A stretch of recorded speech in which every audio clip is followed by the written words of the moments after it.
شریعت کی روشنی میں 4 قسم کے نام رکھنا منع ہے۔ پہلی قسم ہے وہ نام جو اللہ کے ساتھ خاص ہیں، تو یہ نام مخلوق میں سے کسی کے لیے بھی رکھنے جائز نہیں ہیں، جیسے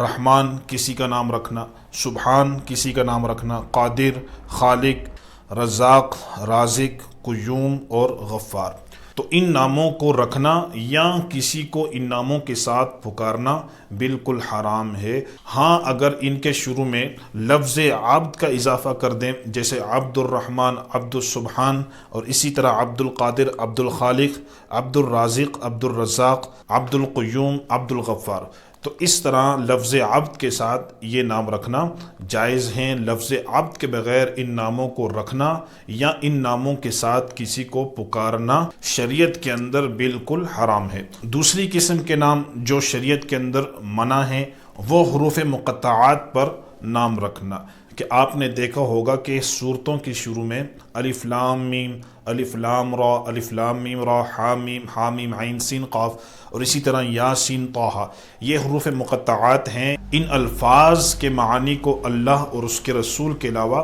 دنیا کے اندر کوئی نہیں جانتا، تو لہٰذا جب ان الفاظ کا معنی ہی معلوم نہیں ہے تو ان کو بطور نام کسی کا رکھ بھی نہیں سکتے، کیونکہ ہو سکتا ہے کہ یہ نام اللہ کے ہوں یا اس کے رسول کے ہوں، اس میں بہت سارے احتمالات ہیں۔ تو اس لیے علماء کرام نے منع فرمایا ہے کہ حروف مقطعات پر کسی کا نام رکھا جائے، تو لہٰذا کسی کا نام صرف اور صرف یاسین بھی نہیں رکھ سکتے، طٰہٰ بھی نہیں رکھ سکتے۔ ہاں، اس کے شروع میں اگر غلام کا اضافہ کر دیا جائے کہ غلام یاسین یا غلام طٰہٰ، تو اس صورت میں یہ نام رکھنا جائز ہوگا۔ تیسری قسم کے نام غلط معنی والے نام، یعنی جن کا معنی ہی غلط، جیسے لفظ عاصیہ ہے، اس کا معنی ہے گناہگار عورت، چونکہ اس کے معنی کے اندر ہی فساد ہے، تو شریعت کے اندر ایسے الفاظ سے نام رکھنا جائز نہیں ہے، منع کیا گیا ہے۔ اب دوسرا نام ہے لا ریب، تو اس کا معنی ہے نو ڈاؤٹ،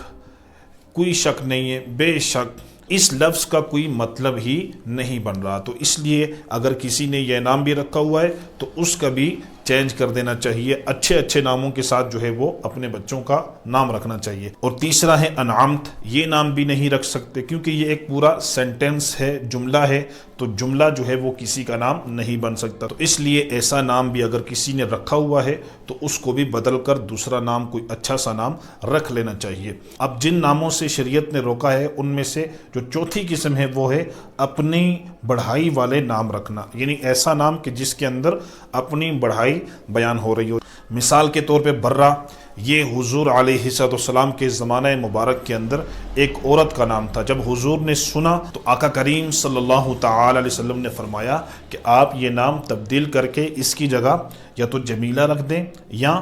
زینب رکھ دیں، کیونکہ برہ کا معنی ہے زیادہ نیکیاں کرنے والی، تو اس میں خود سے بڑائی بیان ہو رہی ہے، تو اس لیے ایسے الفاظ کے جن میں خود سے بڑائی بیان کرنے والا پہلو ہو تو ایسے الفاظ کو رکھنا منع ہے، شریعت نے اس سے روکا ہے۔ تو اس لیے ہمارے نبی صلی اللہ تعالی وسلم نے برہ نامی عورت سے کہا کہ آپ اپنا نام تبدیل کر لیں، کیونکہ اس میں خود کی بڑائی بیان ہو رہی ہے۔ اور اسی طرح فاروق اعظم بھی نام نہیں رکھ سکتے، اور صدیق اکبر اس پر بھی نام نہیں رکھ سکتے، اور فخر الدین، محی الدین، سراج الدین، تو یہ نام ایسے ہیں کہ جن کے اندر خود سے بڑائی بیان کرنے کا پہلو ہے، تو اس لیے ایسے نام رکھنے سے علماء کرام نے منع فرمایا ہے۔ تو آپ یہ اعتراض کر سکتے ہیں کہ حضرت عمر رضی اللہ تعالیٰ عنہ کو فاروق اعظم کہتے ہیں، ان کا نام، ان کا لقب فاروق اعظم ہے، اسی طرح حضرت ابوبکر کو صدیق اکبر، یہ بھی ان کا لقب ہے، ان کا نام تو رکھا ہوا ہے۔